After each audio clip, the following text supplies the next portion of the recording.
Later, right? I haven't been there yet. Let's keep it. That's a good sign, right? Yeah, I'm so busy, this guy just. This guy keeps me busy. It's hard to keep me on my feet.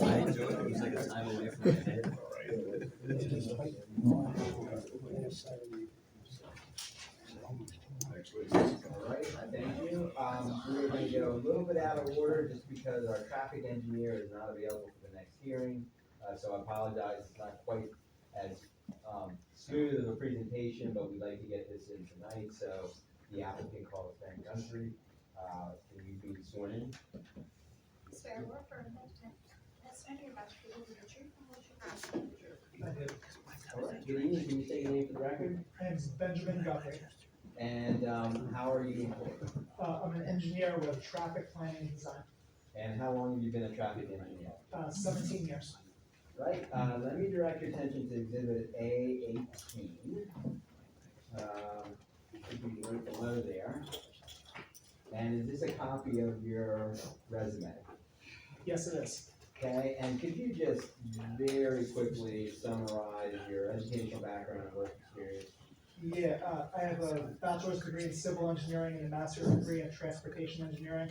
I've worked as a traffic engineer with the same company for 17 years. And If it helps speed things along, we'll stipulate to the witnesses' expertise in the field of traffic design and engineering. wonderful. I too will stipulate. I don't know if you need all the parties. to Okay, stipulate. thank you. There are other parties here. Does any other party have any concerns with the qualifications of the proposed traffic engineer? If you do, please voice, any question or objection now. If you want to pursue any questions of his qualifications, let the record reflect there are none, so. All right, thank you. Ben, did you and your firm prepare a traffic impact study for the proposed Caernarvon Farm anaerobic digester? Yes, we did. And was this prepared pursuant to the Township subdivision land development ordinance requirements? Yes, that's correct. In preparing the study, did you have what's referred to as a scoping meeting with PennDOT to review and evaluate essentially the scope of the report? Yeah, we submitted a scoping meeting application to PennDOT. They replied with some written comments and questions. We then submitted a revised application, which was approved by PennDOT. And you have the report in front of you. It is a big, thick document, correct? Yes. And we have submitted the full traffic impact study to the township engineer for review. The application included the full study without the appendix. I would just ask, if necessary, that the board take administrative notice of the entire report, and we can certainly submit another entire report for the record if needed. But rather than killing more trees, we only copied the summary. So we would like you to administrative notice of the entire report. That's fine. So for the record, if the record ever needs to be transmitted, A19 will include the entirety of the transportation impact study, which the township does possess. And also we'll note, I guess maybe at this time, for any new party recognized today, certainly you're entitled to a complete copy of the transportation impact study, and arrangements can be made in between hearing nights for you to get that complete study. Thank you. If you look at exhibit A19, which is behind you there, that is just the executive summary, correct, of your report? Yes, that's correct. Could you just go through the executive summary as well as anything in your report that you think would be helpful for explaining the traffic study you did and how that relates to the anaerobic digester? Sure. So the focus of the traffic impact study or transportation impact study was first to look at two potential driveway locations. One, a driveway to Main Street, which is PennDOT Road, State Road 23, aligned with the fire company driveway as shown on this plan, the plan here in front of us here. We also looked at an alternative driveway location aligned with West Conestoga Road. And what we did was we evaluated potential traffic operations under either design scenario. We looked at what the traffic delay would look like, the impact on the surrounding traffic, and the available site distance of both driveways. And based on those analyses, we recommended the driveway shown in the plan, which is aligned with the fire department driveway. And, did you conduct a field review of the existing road network and review the roadway type to evaluate the effect of vehicles associated with the proposed anaerobic digester on the local roadways? Yes, we did. So we looked at both this very local study area here, these two intersections that we were discussing. We did traffic counts, field observations, photos, and assessments of those intersections. And then we also took a broader picture and we looked at what routes that trucks would likely take to access the interstate highway network. And we evaluated conditions along those roadway paths to identify were there any bridges that were posted with certain weight limits or other truck restrictions that would impact the ability of trucks to access the interstate highway network. And we found that there were 2 access routes that could access the interstate highway network. And based on your study and the interaction with PennDOT, did you come to any conclusions about the driveway location there and what effect it might have on the local roadway network? Yeah, so we found that based on the traffic expected to be generated by the site and the proposed drive location, that the traffic would not have a negative impact on the local roadway network. Did you make any recommendations in your report that you want to go over with the board? Yeah, so as I said, we did recommend that the driveway be aligned with the fire department driveway. We recommend that the driveway be designed, built, and permitted to PennDOT standards for a low volume driveway based on the anticipated use and traffic volumes. We recommended the installation of a stop sign at the driveway to control accident traffic. There are things called site distance that traffic engineers like to talk about. Can you describe what that means and how that plays into this driveway? Yeah, so what we do is we go out there in the field, or in this case, our data collection manager went out in the field, and from where a vehicle will be stopped waiting to exit the site, we look to the left, we look to the right, and document what site distance is available, how far can you see?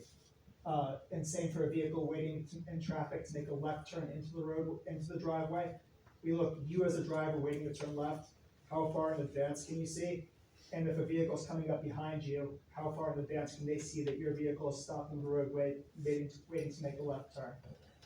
So we document the available site distance for each of those 4 movements, and then we determine what site distance is required and desirable based on the roadway grade, the posted speed limit, and the other characteristics of the roadway. And the driveway as proposed, do they meet the standards or recommendations that PennDOT has? Yes. Did you also evaluate truck approach routes?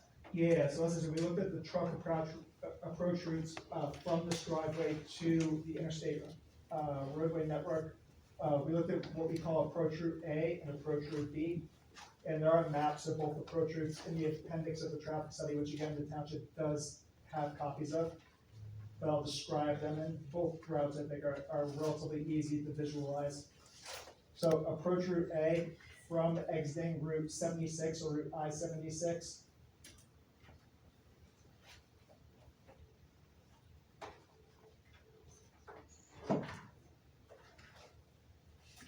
Excuse me for a minute, I want to make sure I'm consistent about what we're calling A and B here. So from the interchange exit there, trucks would travel east on Morgantown Road for 0.6 miles, and then turn right onto Morgan Way and travel south for 0.7 miles to the existing signalized intersection of Main Street. From there, vehicles would turn left and travel 1.8 miles to reach the site. The second approach route is similar, also calls for exiting the interstate at the same location. In that case, trucks would travel southwest on Morgantown Road for 1 mile, and then turn left onto Main Street and travel 2.4 miles along Main Street to reach the site. So those are the 2 approach routes identified in the traffic study. In terms of the number of trips generated by the digester, your report suggests there would be approximately 25 truck trips. And it says 10 employees, even though the number of employees, is much less than that. When you think of trips as a traffic engineer, how do you describe that number of trips in terms of volume, compared to other types of uses? So just to be clear, how we determine that, so if there's 25 trucks and 10 employees arriving at the site over the course of the day, that's 35 vehicles entering the site and 35 vehicles exiting the site. We call that 70 trips. So even though it's 35 vehicles, we're saying 70 trips, because we're counting each vehicle twice when they enter and exit. So we've used information provided by the operator here in terms of 25 trucks entering and exiting each day. And then we also worked with PennDOT. We reviewed published data, although there's no published trip generation data for this specific digester use. We looked at similar uses. In this case, the Institute of Transportation Engineers, ITE, published data for a utility, which would include similar uses such as a water supply or sewage treatment center. And they studied several sites that had between 1 and 20 employees. And so what we looked at how much traffic those sites generate, and we applied similar assumptions for this site. And again, my question is, the permit you need to get from PennDOT is called a low volume permit. Yes, that's correct. Low volume refers to something, correct? Yeah, low volume is up to between 25 and 750 vehicles per day. Is that the, so essentially a low volume permit is for driveways that don't generate a lot of trips? That's correct. So PennDOT has a low, medium, and high volume driveway. A low volume driveway such as this one will be up to 750 vehicles. In this case, we're projecting 35 vehicles, so well within what PennDOT would consider a low volume driveway. So I guess again, my question is, this is not gonna generate much traffic, correct? That's correct. Did your report include conclusions at the end, basically summarizing kind of what you said? Yes, it does. And did you just read number 10 of the conclusions? With the implementation of the site-related recommendations, it is TPD's opinion that the construction of the proposed development will not adversely affect the health, safety, and welfare of the community from a traffic engineering perspective.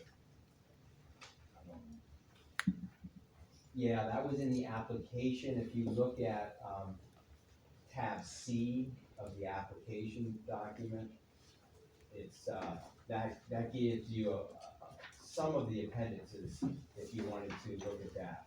I'm sorry for that, I was just trying not to copy more paper. So again, the application tab C has the full report, but not all of the appendices. Ben, did the township engineer prepare a review letter of the conditional use application that had comments related to traffic? Yes. And some of these are more technical in nature. If the board approves this on zoning, will this need to go through land development where you would be able to update and address those concerns in response to the township engineer's review letter? Yes, that's correct. Okay. And do you feel there's any of those comments that need to be addressed now in general? No, there were a few comments that requested some more detailed information, so we can incorporate that information into the traffic impact study. Okay. Did TBD also evaluate the construction costs associated with installing a new signal at the intersection of Main Street and Conestoga Road? Yeah, so the intersection here shown on the plan of Main Street and Conestoga Road, we found that there's an existing condition where there's significant delay to vehicles exiting from Conestoga Road onto Main Street, particularly for the left turn movement onto Main Street. But we collected some additional data throughout the day and found that that intersection meets PennDOT's criteria for the installation of a traffic signal under existing conditions. So what we did is we took the next step of looking at preparing a cost estimate for a traffic signal at that location. And if you look at Exhibit A20, I know this might be preliminarily in terms of the cost estimate, but, is this what was prepared? Yes, that's correct. And what is the estimated actual construction cost of signalizing that intersection? Approximately $403,000. And when I look at the bottom, there's also some additional money for engineering and inspection, right? Yes, we also estimated the cost of engineering and environmental permit.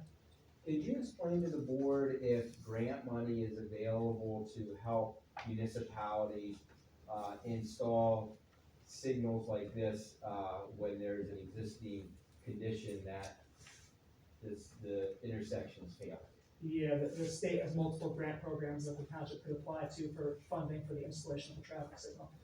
And